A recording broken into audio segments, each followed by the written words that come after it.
أعوذ بالله من الشيطان الرجيم بسم الله الرحمن الرحيم الحمد لله رب العالمين والصلاة والسلام على أشرف الأنبياء والمرسلين وخاتم النبيين سيدنا ونبينا وشفينا أبي القاسم محمد أما بعد فقد قال الله تعالى وتبارك في كتاب المبين وهو أصدق القائلين بسم الله الرحمن الرحيم لا تظلمون ولا تظلمون. Brothers and sisters, Assalamu alaikum wa rahmatullahi wa barakatuhu. We are here to do a program as a series for the 10 days of MUHARRAM, and to do so we thought that we will leave the comfort of the studio and come to a place in the city of Birmingham, a place known as the Mehdi Institute. The Mehdi Institute, the founder and the source and inspiration behind this institute is no other than Sheikh Arif Abdul HUSSAIN, who has embarked upon a great task of bringing the knowledge from the houses of Qum and Najaf to this place in England, to let the new generations of Schristian'S who grow and acquire knowledge of Islam will not have to travel all the way to those great places, initially at least, and later on, once their knowledge is gained, they can of course take the trips to those great holy places. And brothers and sisters, this program that we are doing for the Ashra Muharram is at a place, this institute used to belong as a teaching institution of the church, where students were brought in to learn the Christian philosophy, theology, their books of great knowledge. And the place we are sitting doing the recording was part of their chapel, their prayer of worship. Today we are sitting here to commemorate the martyrdom of Imam Hussain al-Islam, the Shuhada Karbala. It shows how the clock turns, as our clock turns to 12, and again it starts to rotate and come back again to the same position. It is the church, it was a chapel where from the journey of Karbala to Kufa and Kufa to Sham, the severed head of Sayyid al-Shuhada, Hazrat Imam Hussain al-Islam, was kept in a chapel at a rahib, at a monastery's place, and the great rahib honored the great head of our Sayyid al-Shuhada and talked to him and accepted Islam as a religion and a faith for him to follow. And this chapel again is one place where we are trying to talk about the martyrdom of Islam. Remember our great prophet, Hazrat Rasulullah sallallahu alaihi wasallam, and all the Aima from 1 to 12 strived to do one thing: talk about peace, talk about love, talk about harmony and unity in the society at large, irrespective of faith, religion, culture or creed. And today, alhamdulillah, from this institution, which was a chapel before, now a place of worship, as a mosque, as a prayer room, as a place for majlis, we are trying to extend our hands and our hearts, as our great Prophet and the Aimah did, to our Christian brothers and sisters, and even to other people of faith, to say, let us hold hand together.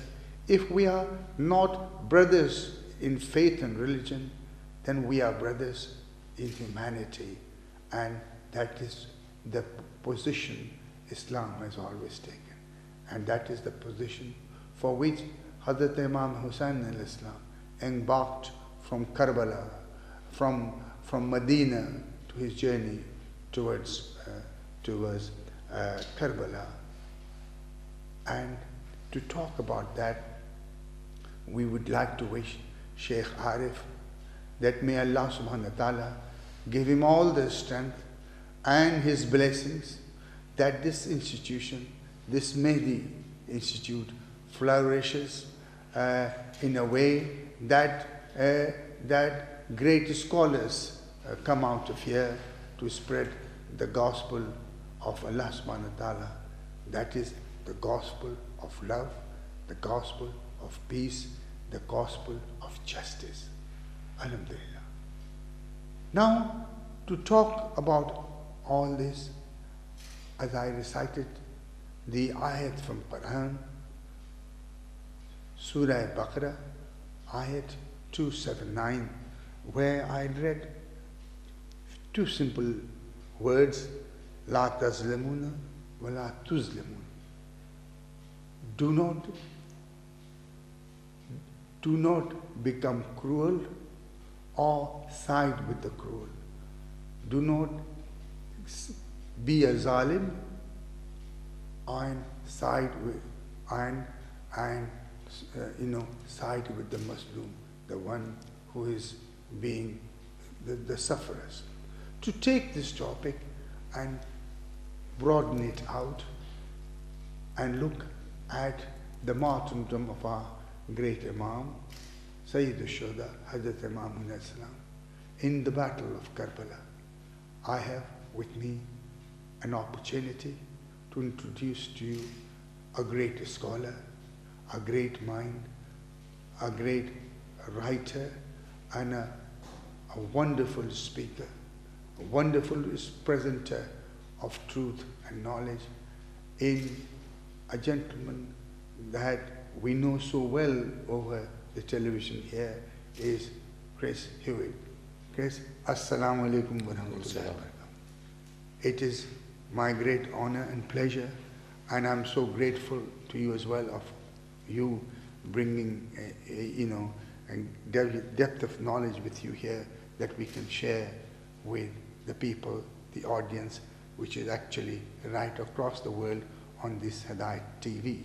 And I thank Hidayat TV that it has given us, the two of us, a great opportunity to convey this message of remembrance of the martyrdom of Karbala, and also the land, or the promised land of Allah subhanahu wa ta'ala, the Jannah who He has promised to those who follow taqwa, humility, piety, and follow the path of love and peace. Chris, to begin with, I hope the young audience that is watching us, they will say, the episode that you are talking about today is, Chris, is more than 1400 years old. Things are past. Forget about the past. Let us think about the life of our presence, the present day, and let us talk about the future. Why ponder upon the past? Why dwell upon a tragedy that took place of 1400 years? A wonderful role Imam Hussain alayhi salam place. No, let us look at the lives of the present people and leadership who have made great sacrifices also. Is it the duty of the historians only to remember, or is it each of our duties to remember and pay them the respect that deserve in our memory, in our action, for what they did, not only 1400 years ago, but from the time of Hazrat Adam as we call them in English, right down to the present day. I think first of all we need to think about this term remembrance. You see, we use remember in different ways.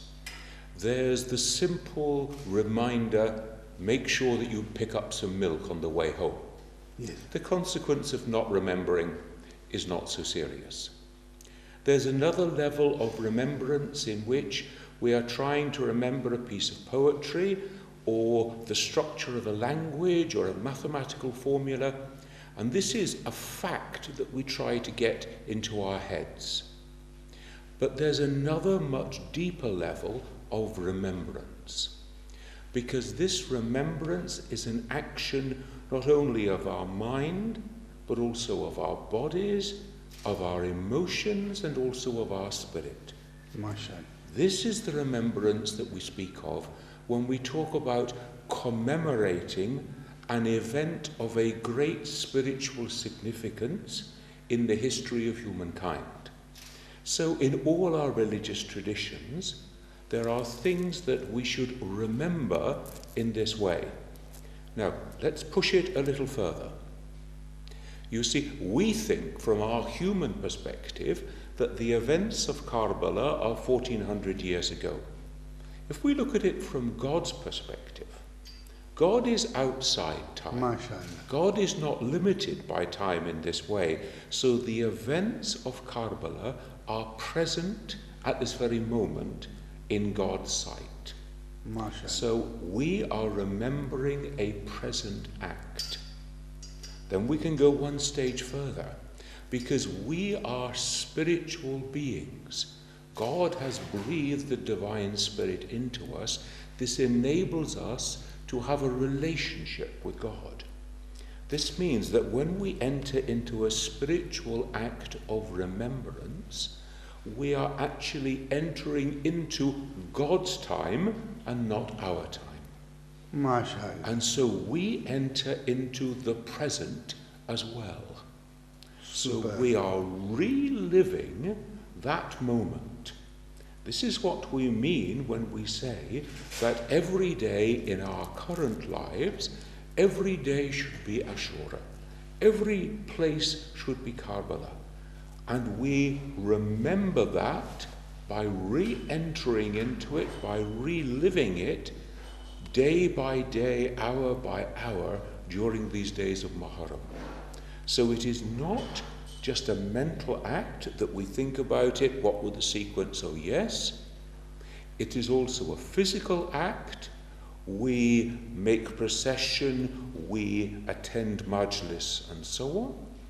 It is not only an emotional act, because we feel within our own bodies the pain and suffering of those who were on the field of Karbala, but it is essentially a spiritual act, that in the depths of our spiritual being we enter into once again that supra-historical moment. We say technically meta-historical. It is above the mere history, so that it enters into the eternal present of God.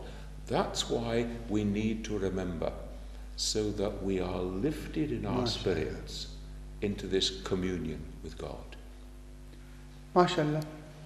Very well explained by Chris. As I would like to tell you, Chris is a great scholar of not only Islam, but many other religions.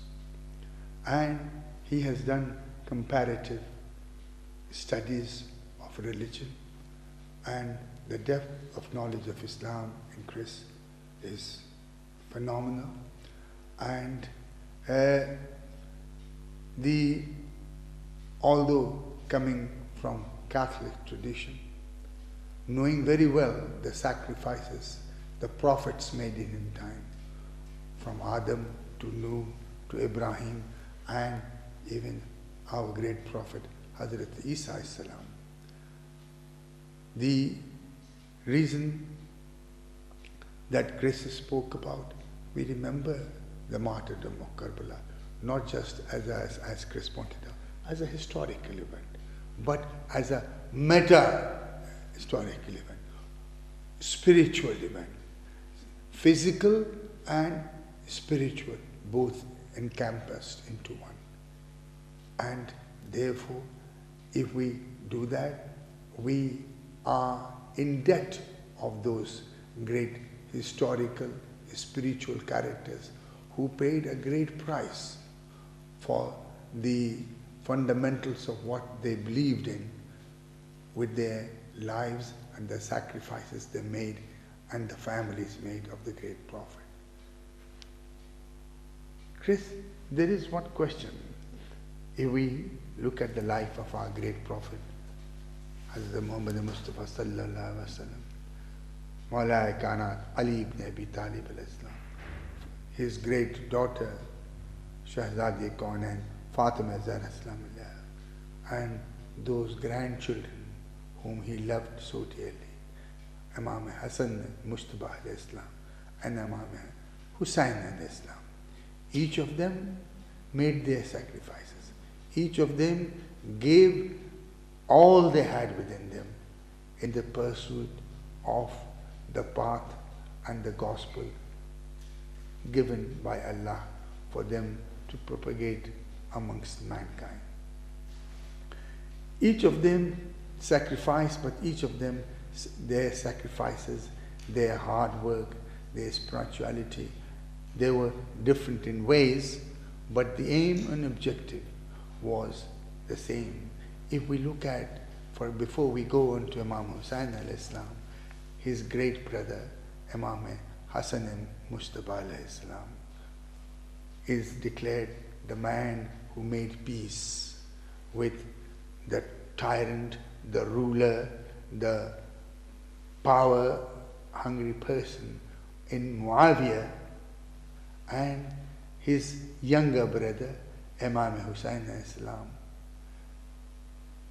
the son of Muawiyah, Yazid, right? Imam Hussain al-Islam faced him, his army, on the field of Karbala. Two brothers, same aim and objectives, same spiritual path and pursuit, yet one does it with a piece of paper, signing a treaty and honoring a peace agreement, right? And Imam Hussain al-Islam taking the cup of martyrdom and drinking the cup of martyrdom and saying to the world, right, our aim are the same, but our approach are the different. Why did the two brothers take two different approaches? I think first of all we need to remember the verse of the Quran that speaks of the Prophet. When it says of the Prophet, he does not speak out of his own will, MashaAllah, but he speaks only by the will of God. Therefore, we must ask always not why did they do this, but why did God command them to act in this way? MashaAllah. Because one does not make a sacrifice, one is obedient to God. What God has called from you, it's not for me to do the same. I must obey what God has called from me. So in the same way, we see that the two brothers here are totally obedient to what God has asked from them. They speak not in their own right, they speak by the power of God who is speaking in them. Secondly, we can see here a very important lesson for today, and that is human life is precious. Human life should not be wasted. Now, Imam Hussain knows very well, because of the forces amassed against him, that if he is going to take a stand militarily against the forces of Muawiyah, there is going to be bloodshed. The Muslim Ummah is going to be divided. There's going to be chaos amongst Muslims.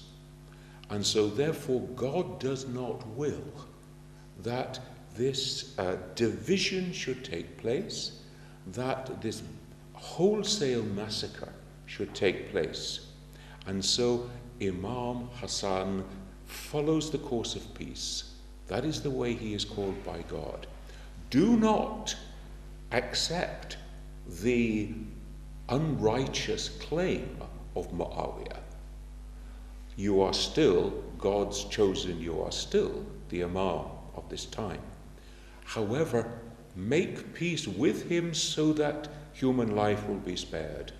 This is how I understand the way that Imam Hassan deals with Muawiyah.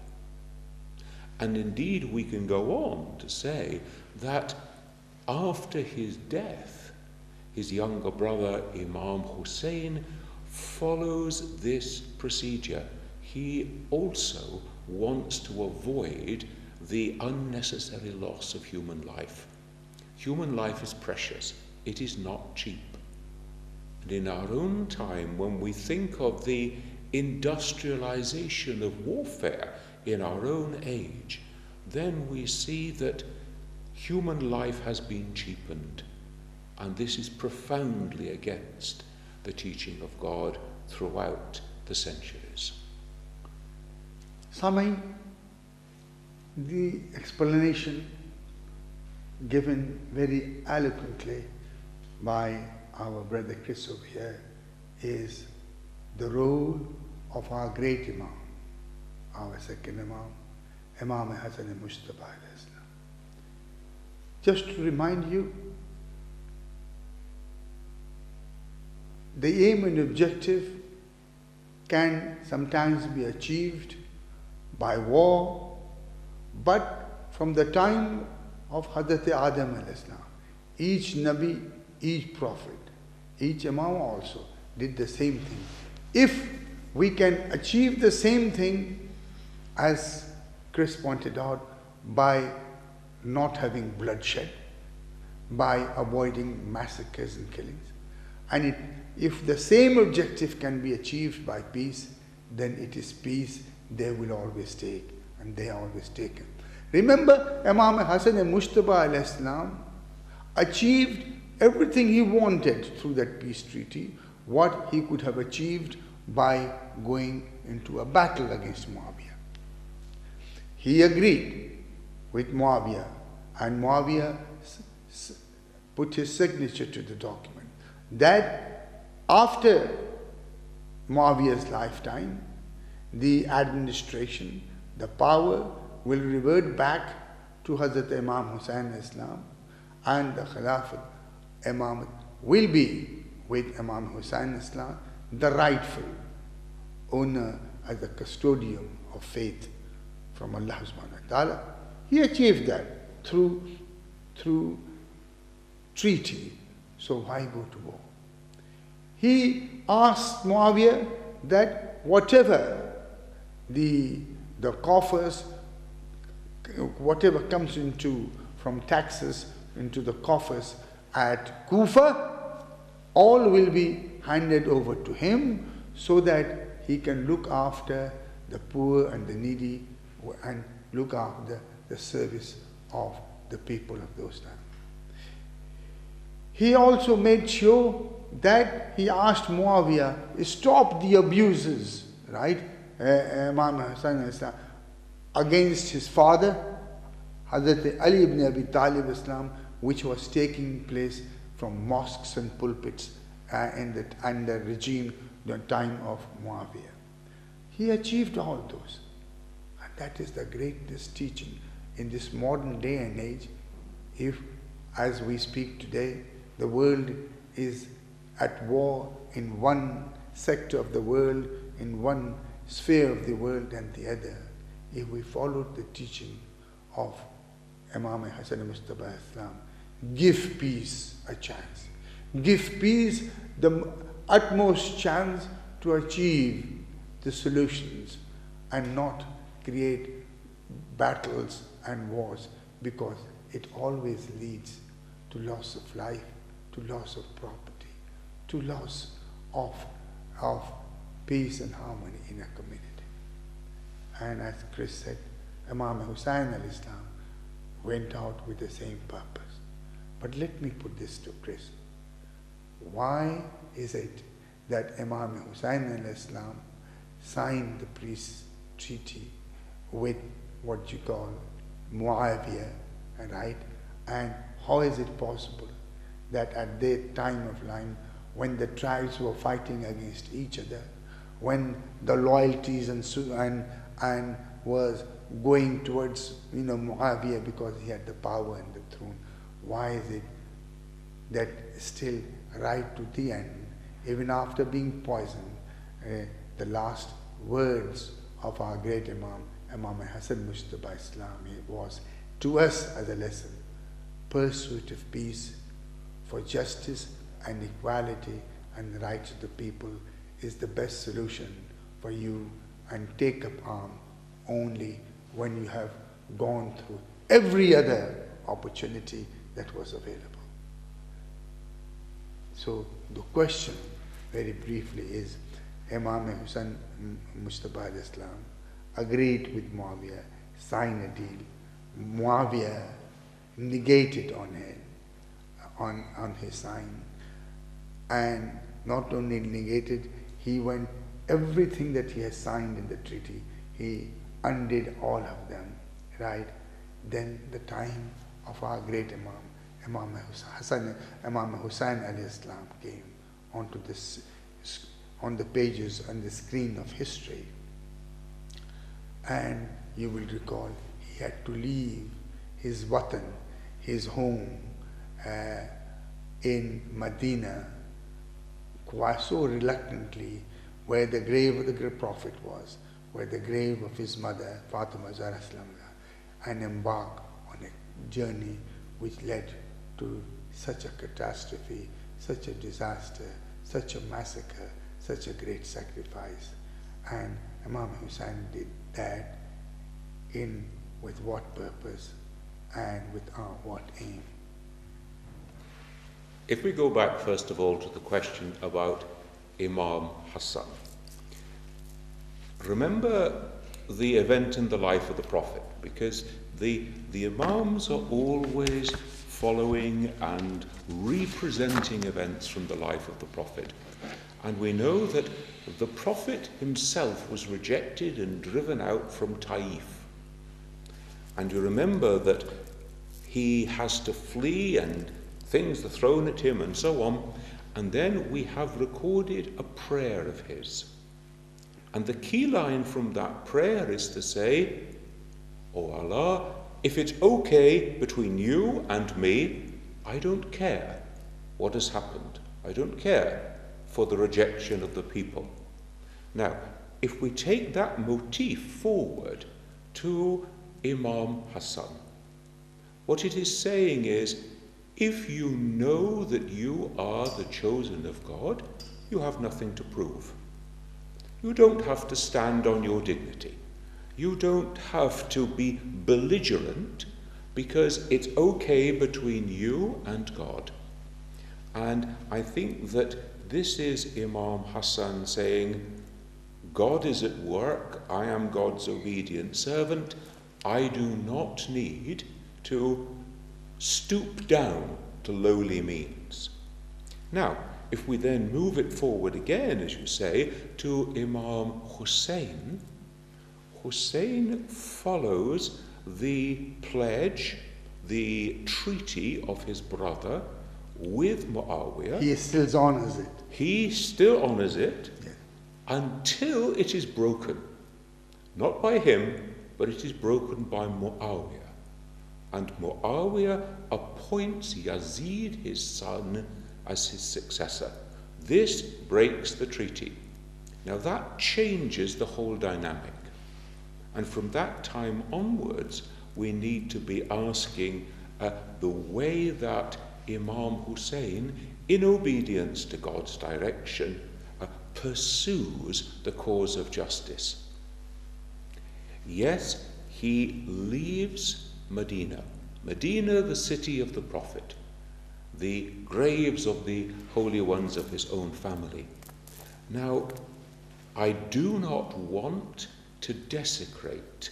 I do not want there to be bloodshed in Medina. Surely, these people are Muslims. Surely they will respect the city of Mecca. They will respect the holy place. And so he goes with his followers and with his family from Medina to Mecca. Surely they will respect me here. But then, indeed, he has to flee from Mecca. Not just to flee on any day, but to flee during the Hajj itself. Not even to wait until the ceremonies of Hajj, of Arafat are past. No, he leaves before, immediately. Why? I do not want the holy city to be desecrated by bloodshed. These people are coming, it should not come to an encounter here. So from Medina to Mecca, from Mecca into the desert, in the direction of Iraq, Imam Hussein is always seeking to be obedient, not to give in to injustice, but to avoid bloodshed as well. So beautifully narrated the chapter and verse of history of why the great Imam Sayyid al-Shuhada Abu Abdullah Imam Hussain al-Islam had to leave his home, Medina. And as pointed out, Imam Hussain al-Islam, as Chris said, did pursue the passage of peace. It was only when Walid called upon Imam Hussain al-Islam with the message from Yazid to do bayt, in the words in English, to sign an allegiance to Yazid, and Imam Hussain al-Islam refused to do so, because Khilafat, Imamat in Islam, as per se of Allah's great holy book, the Quran, is to be in Ma'asumin, the infallible. And that's why Imam Hussain al-Islam, when he went to the palace, right, he had Hazrat Abbas and others with him. He could have dealt with him with an opportunity with his weapons, with his swords, but he loved peace, he worked for peace. It was so sad for Imam Hussain al-Islam to go to the grave, to the tomb, to the Rawza of his grandfather and say to him, Assalamu alaikum ya Bab, great O Nana, O my grandfather, my salam to you. Hussain has come to say his salam for the last time, because O my grandfather, O Nana, Hussain will never come back again. Then he goes to the grave of his mother, Fatima Zahra Salamullah, and says, Mother, you brought me up with so much pain, with grinding of the corn and everything that you did for me. Mother, I will not be able to come to your grave anymore. I must leave Medina. I've got a duty to fulfill, which I promised my grandfather, and I must leave Medina. We, sometimes when we have to leave our home, our hearts wells up with tears, and with that he left Medina. Let me ask Chris, he did not leave Medina alone, which he could have, but he left Medina with the nearest and the closest of his family, knowing very well what the tragedy is going to be. But in his eyes, in his mind, there was a price to be paid. And Hussain, as a great Imam, as a great custodian of the faith of Islam, was prepared to make that sacrifice, was prepared to go to the every possible means to say also, Allah subhanahu wa ta'ala, I have done my duty the way you wished. And I'm going to put this question to Chris. Chris, why didn't Imam Hussain Islam leave Medina all by himself, leave the family behind, and take all the pains that is and the tragedy that is going to befall upon his shoulders, alone, single-handed? After all, Imam was capable of doing it. Yet he chose women, children, even an infant to go with him. That's the question I must put to Chris to see. Let me know what his views are. You see, if you are responsible for a family, that responsibility knows no boundaries, it knows no end. Imagine the situation if Imam Hussain had left his family in Medina, when the agents of Yazid came and they saw that he had gone, what repercussions might there have been for his family? What retribution might they have taken upon his family? Again, we know that in Mecca, he is asked, it is suggested to him, flee to the Yemen, leave your family here, they will be safe.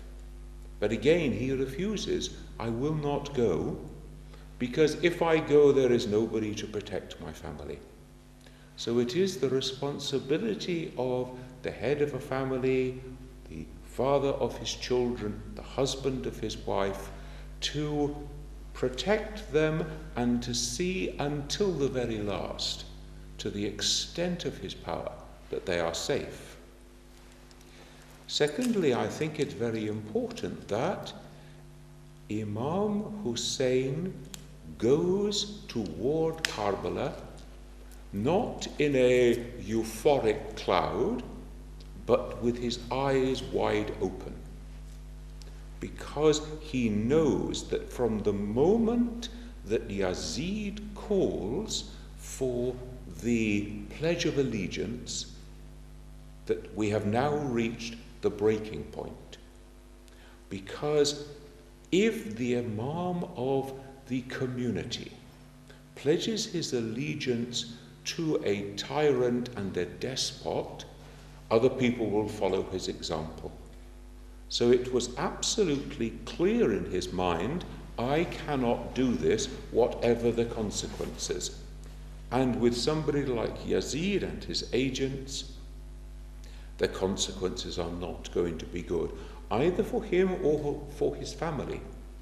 So we see that from that moment onwards, he goes on in complete trust in God. God has brought me to this situation. God will not desert me. God will remember me. God will vindicate me. Samain, it's a tragedy. It's a tragedy we cannot afford to forget. It's a tragedy which we must keep into our hearts and minds every day. As our brother here, Chris, said, every place is Karbala and every day is Ashura. Let me tell you for once that when the opportunity came and the time came to leave Medina, our great Imam went to the great Prophet's great wife, Salama, and he went there and gave his salam there.